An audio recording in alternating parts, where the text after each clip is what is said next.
um, is with you for your entire life. Um, and you should know that, because just because you've grown out of the body of a child doesn't mean it never existed. It's still part of your existence. So if you're currently one of these people who is seeming to feel like so many things are different, you are feeling the urge to get into certain things, read certain things, research certain things, you're changing. You don't know necessarily why, but you are. Listen, one of the best things that you could ever do is start dealing with who you are, what experiences of yours personally have shaped your existence here.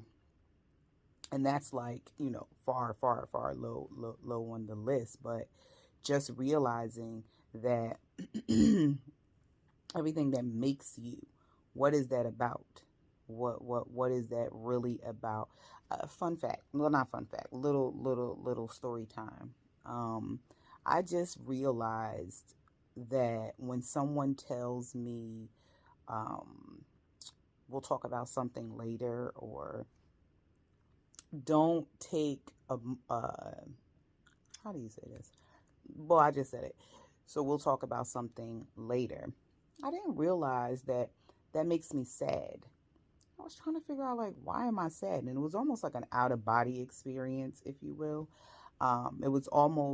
It was another part of me watching this situation and asking myself, well, asking me, like, well, why do you feel like that? Because the feeling was familiar yet far away all at the same time. But the feeling just did not warrant, I mean, the situation did not warrant such heaviness, such sadness, such unworthiness. I know. All I said was, someone said, we'll talk about this later, because they were in the midst of doing something and they couldn't give me their undivided attention, which they knew that the conversation that we were to talk about needed that. But instead of the immediate feeling of that was sadness and this weirdness of what, well, why, you know what I mean? And I realized in that moment that it was definitely a childlike, a youthful, "Mm, I want to tell you now. I want to talk about it now." Like that type of situation. Mind you, why would I be feeling like that? Where would that come from? Where would the juvenile sense of that come from? Because there's nothing wrong with telling someone that you got to talk about something later, because you're actually respecting the importance of what that person has to say. So you say, you know what, I can't talk about it right now. I still want to hear it, but I can't talk about it right now. So why would the person receiving that take that as a jab or a problem or something that you would feel like you would need to feel sad about?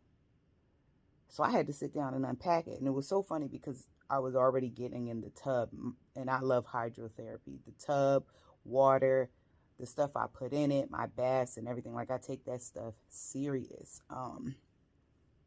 with that. So I sat and I thought about it, and I was like, dang, I realized that that came from deep down, not even deep. The core, the seed of it came from very long ago.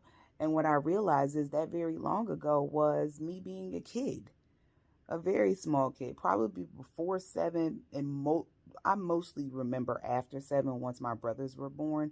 But this whole idea of jumping up in front of my mom, just wanting her to see me, needing my mom to validate that I am here. And here in a sense of connecting with me and not just taking care of me, um, in whatever form that she believed that taking care of me, was. And then I realized, wow, that is one of those things that get unearthed when you are aware of certain things. That is some of the things that happen to you when you stop just going with the flow of your normality and you decide to now interject on your own behalf in your own life, and you decide to now become the observer instead of the paid actress. You know what I'm saying? Like main character vibes. Sometimes your main character, you write the script.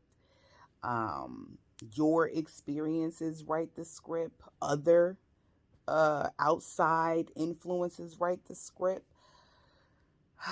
So anyway, the point of this was because I had just went on like Facebook and I saw that I had like a memory of something I posted 5 years ago.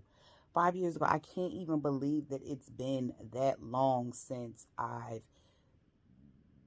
whatever. You know what I'm saying? Like since I whatever. But anyway, I just wanted to say that take a minute to observe your behavior, and think about it in this way. We're always plagued with what someone's going to think, even when we think that we are operating from the highest level of self-esteem, because even the highest level of self-esteem indicates that you still care if someone thinks you cute or thinks your clothes are cute or blah blah blah blah blah blah blah blah. But take a moment to become the observer, to become the people that you think are always thinking, looking, caring about you. How you look when you go outside, how you look when you get on camera, how you act when you outside, how you know what I'm saying? Like all of those things, because you got to remember that this movie that we are all starring in, and unbeknownst to us, you either write your script or someone else writes it for you. So